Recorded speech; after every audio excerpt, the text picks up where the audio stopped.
Someone commented asking, or suggesting, maybe you should buy your mum a radio to go in the tractor. It's here.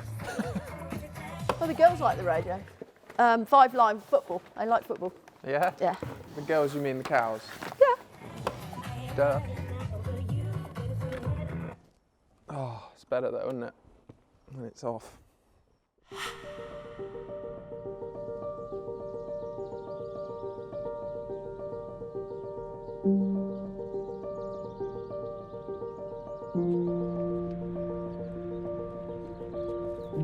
It's wet, mucky, and we're extra lucky to bring you more from the farm. It's creative, isn't it? It's make, do and mend. Time to get stuck in with Mum. So, one of these sounds a lot like Jonathan. Yeah. And they have a bit in each trough. Okay. Being winter means a lot of the animals are tucked up inside. So I've done that before. And you may think feeding animals is easy, and you're probably right. Wet bag. Slippy. So slippery. But I still managed to make a meal out of it. Don't watch. I can't do it. It's so slippery. Here you go, show me how to do it. You made that look easy, but you've done it before. Not. I bet they love this. Yeah. Right, I'm going to give you a demo. Okay, Watch. good idea. Watch. It was so natural at the other process though. Okay. Okay. Now in the middle. Make sure everybody gets one, and you always look out for the shy one on the end. Yeah, they're my favourite, the underdogs. The underdogs, same. Ironically, we missed the shy one on the end. Mum treats the cows to cereal here and there, but primarily they eat the grass that we harvested in the summer. This was made in the end of September. Christmas, wrapped in black plastic. I couldn't lift this one either, but only because it was a little slippery. Oh.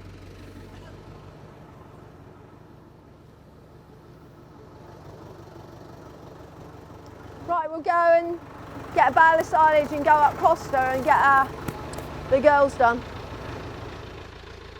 Not all of the animals are tucked up inside. Some cows are still out grazing the land, which gives Mum some thinking time back on her favourite machine. I'll tell you what I'm thinking. I'm going along there and I'm thinking what jobs I've got to do. Look at that looks nice and green out there, and oh, look at that looks a bit messy. And every time I go past our field I think, well, I'll have to ring the edge cutter up and get him to come and do the edge, because that looks terrible. That's the sort of thing I'm plotting and scheming. It's nothing fancy, but to Mum, this yellow Massey is a very special tractor. Sometimes just enjoying the, chugging up there. Yeah, and you're looking at all the berries and all the creatures, and I like it. Yeah, it's nice. Yeah, I love my Massey, as you know, Ro. And I really can't picture Mum as a farmer without it.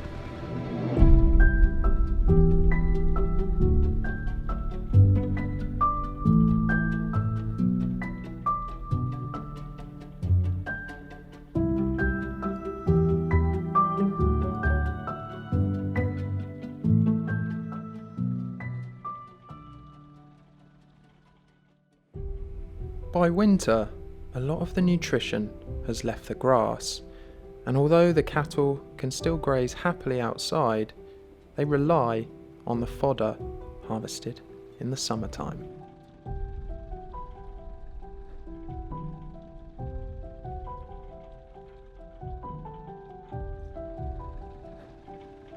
Being outside means Mum can reduce the need for straw, and back in the barn, that's the next job, making beds. So the big news is that Jonathan is not here anymore. I don't know where Aubrey is. Is he here? So Aubrey is the new cow. Sorry, not cow. He's not a cow. He's our new boy. Ta-da! Ta-da! Yeah, we got Aubrey. We bought him, he was quite a young bull. I don't usually buy him that young, but he was a young bull. And then we just put him out with 3 or 4 heifers. But he's been very good. How much was Aubrey? Not telling you. Is that so another farmer doesn't go, God, you paid a lot for him? Yeah. No, I don't think so. Didn't you tell me once that this is the most you've ever spent on a bull? Or are we not disclosing that? I did spend rather a lot of money on him. Yeah, he was only like 15, 16 months when we got him. So he's just been sort of put with some boys to start with, and then he was just let out with a few cows. And he's actually quite good-natured. He's not that friendly, but we're putting a little bit of food in front of him, and he has a carrot every morning, so we're, stroking and grooming him and stuff. But he sometimes gives me the eye, the look. And that's a bit unsettling. I have to holler at him. Yeah, and he's an Angus. Yeah, and he's an Aberdeen Angus. And so what sort of temperament are they used to have? Usually pretty good. Some of them are a bit feisty, but because Angus to me sounds actually quite aggressive. Yeah, well, my dad, when Dad was alive, he used to talk about the Angus coming down from Scotland on the train. They used to come into Bletchley Station, and they had to drive them from Bletchley over here. And he said, whenever I used to say Angus, he used to go into spasms. He was like, no. But it's not like that. That was some years ago. But I've got the length with Jonathan, and I love the temperament. But I really wanted a little bit more muscle and a bit more conformation, a bit more shape to the animals. Usually I get the old bangers, or Henry, who let me have Jonathan, was just so kind and said, you can have him for killing price.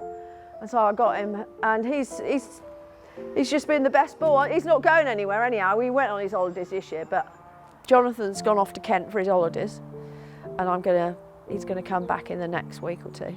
Or whenever. So normally you buy an older bull who's I get what I can get, and sometimes people will say, this bull is going back on his daughters, there's nothing wrong with him, and we want a home for him.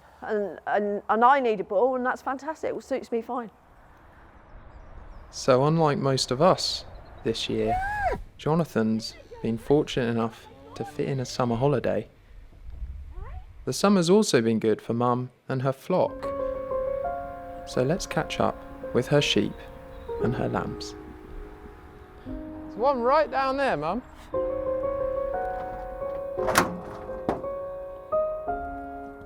Oh, chill out.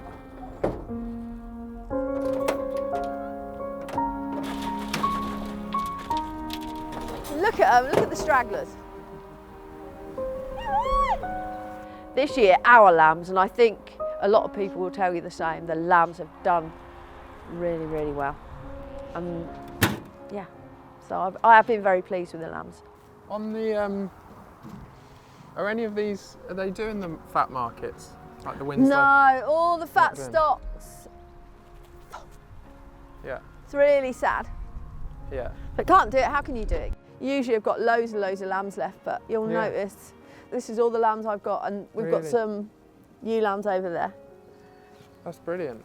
So how many would that mean you've sold? 100? Oh, over 200. Over 200? Yeah, 240 this year, over the summer, selling the lambs.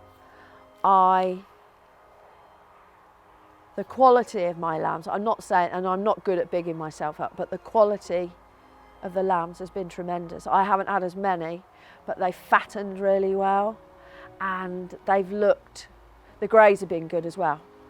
So why would these ones have stayed? Is that because they were the smallest when you were fishing? They were the old dodgy ones, they weren't fit, that's it. They look pretty big now, but... Yeah, they look big, but when you got to put your hand on them, it's very deceiving. It's wool.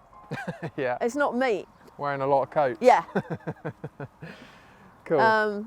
They need gathering up and going for it. We're going to do their feet. If we get a chance today, we'll get them in. Great, okay. Come on, you lot, where have you been? Come on!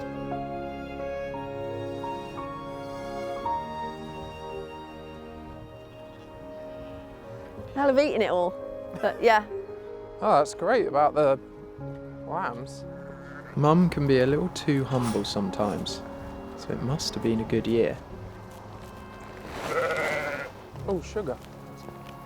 Watch out, because I'll have you over. They'll hit me over. Back to feeding, and I continue having trouble with the bag. Yeah, they're not quite as friendly, are they? Get the grub. Let's have the grub. Get on with it, mate.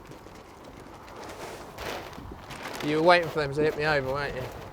No, I wasn't, because you knew. That'll be good telly. Yeah. Sooner or later, I'll be getting the sack. Who have we got in here? You got Cindy. So Cindy's not the one that the calf passed away? Yeah, I lost one of my calves. He was about 6 weeks old. He was just a bit slow, a little bit dopey and stuff. He was fine when he was first born and kicking around and jumping. And why do they get dopey then? Is it like I have no idea, because I have no idea, Roo.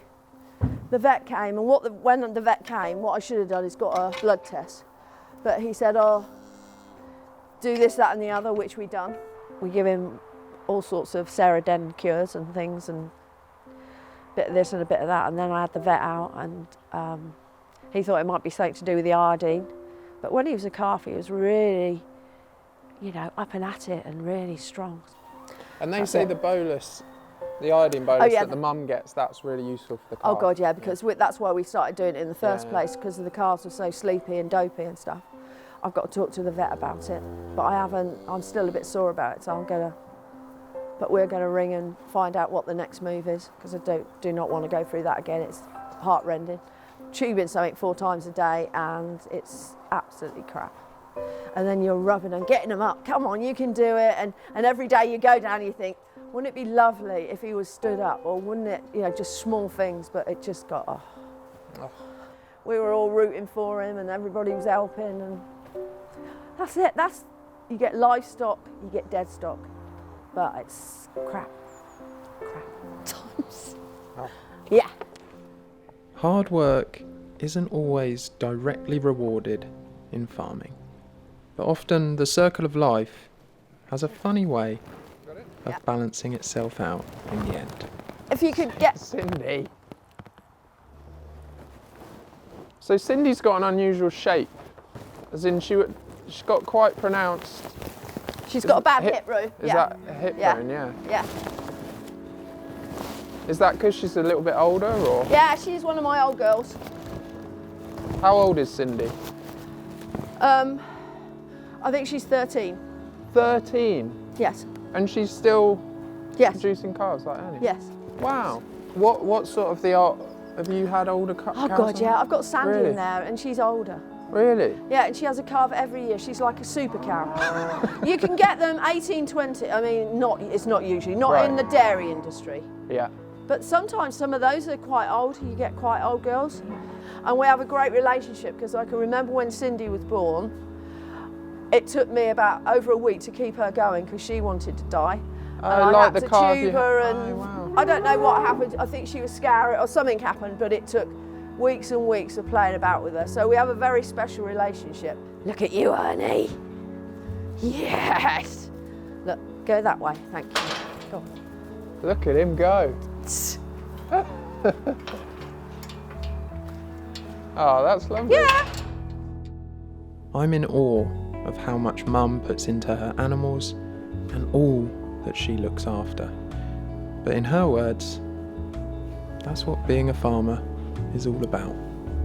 I like it when all my stock's in. I've told you before, and I'll say it again, I love the fact they've all got a nice bed, strawy.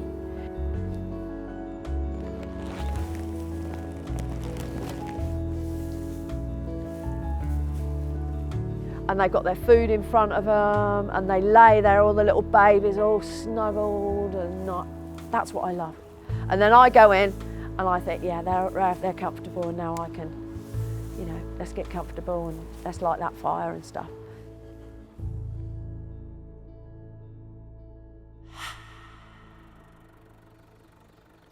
Thank you for watching this video.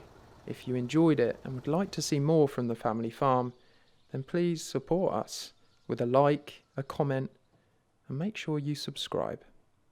Oh, and you know what else?